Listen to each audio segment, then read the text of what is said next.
Hello, welcome to the channel. I'm Jake. Thanks for tuning in here today. In this video, I'm going to talk about methods of heat transfer, heat gain, and heat loss, specifically in the context of staying cool in the summertime, because it is the height of summer, and here in the south, high temperatures, high humidity makes for very fun days. It's pretty warm. There are three methods of heat transfer that I'm going to talk about: conduction, convection, and radiation. I'm actually going to start with convection, so I'm going to switch that order: convection, conduction, and radiation. There we go. I'm going to try to keep it in that order throughout the video. And I'm going to start with convection. Convection is essentially, and these are going to be pretty basic definitions, but convection is basically the transfer of heat via liquids or gases, moving heat from one area to another. You can think of hot air rising and cool air sinking, heating up a pot of water on the stove, sitting in front of a fan. Right? Those are methods of convective heat transfer. If you put that in context of being outside and being hotter or cooler in the summertime, if you are in an area that's really thick, lots of vegetation, not a whole lot of air movement, that's going to feel really warm. If you take that same temperature and move that to a more open area, still in the shade, because that will bring in another method of heat transfer that we'll get to later, but stay in the shade, it's going to feel a lot cooler because there's air movement, and that air movement against your skin cools you off via convection. The air moving is taking heat away from you, right? You can also flip that for the wintertime. It's going to feel a lot colder out there than it is in the thicker parts of the forest. So that is convective heat transfer. Movement of heat via something outside of you, right? Liquid, gas, air moving, wind blowing against you. You can even get into a creek or a river. That's going to be convective heat transfer also. That cold water is going to pull heat away from you. It's going to cool you down, right? So that is convection, if I could say it properly. Next one, conduction. And that is heat transfer from one object to another directly. There is no outside influence there from liquids or gases. That is just one object touching another one, transferring heat between the two.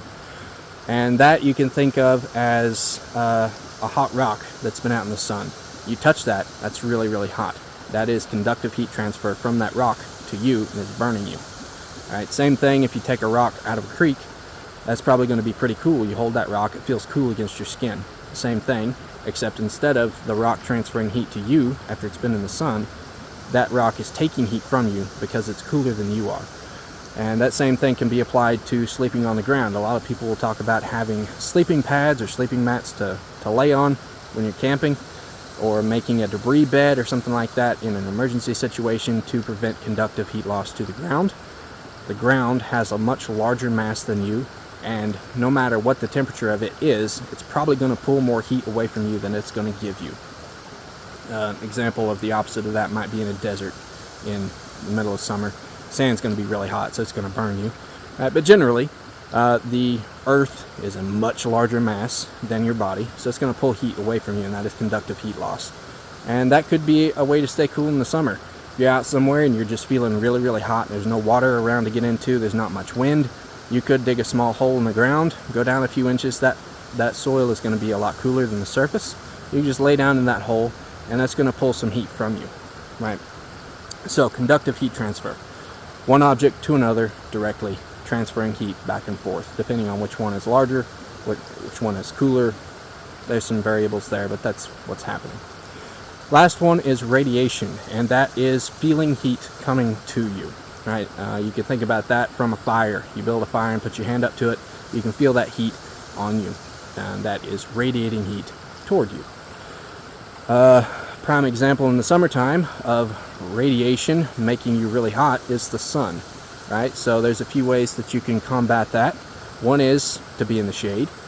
Some other ways you can go about staying away from excessive radiation, heating you up internally, is to wear something on your head with a wide brim that gives you a bit of shade, covers your face, your neck, keeps you a little bit cooler because there's not a direct radiation effect on your skin.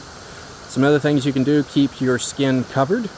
It may feel hot, but it's probably not going to be as hot as having the sun directly cooking your skin, right? Because that's what's happening with radiation. The heat is essentially cooking you to some degree, right? That's how that works. That's why you can cook meat over a fire. That radiation is getting into that meat and cooking it. Right? Same effect applies with excessive sunlight hitting you. Some other things you can do besides just covering your skin is to wear light colored clothing like this. Light colored clothing will reflect some of that radiation. Darker colored clothing is going to absorb that radiation. So if you have your skin completely covered and you're wearing black head to toe, you're going to get really, really hot because that radiation is just being absorbed by that dark colored clothing. And it's going to heat that clothing up, and that of course is touching your skin, which is in turn going to heat you up even more. So light colored clothing, keeping your skin covered, that's going to help a whole lot with getting some of that radiation to stop direct contact with your skin. So that is kind of a brief synopsis of the 3 methods of heat transfer that are usually pretty big issues in the summertime. Convection, conduction, and radiation, moving heat around you via liquids or gases, wind or water. Conduction, heat transfer from direct contact with something that's hot or cool, a rock out of a river, a rock in the sunshine, walking on pavement, right? That's a lot of, that's kind of a combination, I think, of conduction and radiation, because that heat is radiating from the asphalt up to you and is also directly moving from the ground through your shoes to your feet. So there's a bit of a combination of conduction and radiation there walking on asphalt. Same thing with walking on concrete. It's light colored, it's reflecting that radiation back up to you, right? So that's why it tends to be really hot in towns. There's a heat island effect that comes from high temperatures in cities, and a lot of that has to do with asphalt and concrete reflecting and absorbing all that radiation and heat and holding it in place. And then radiation, which I've touched on in this brief thing here at the end also, is heat moving toward you and essentially getting absorbed. So those are the 3 things and a few methods that you can use to help combat each of those methods of heat transfer. And I think that's everything I have for this video. Yeah.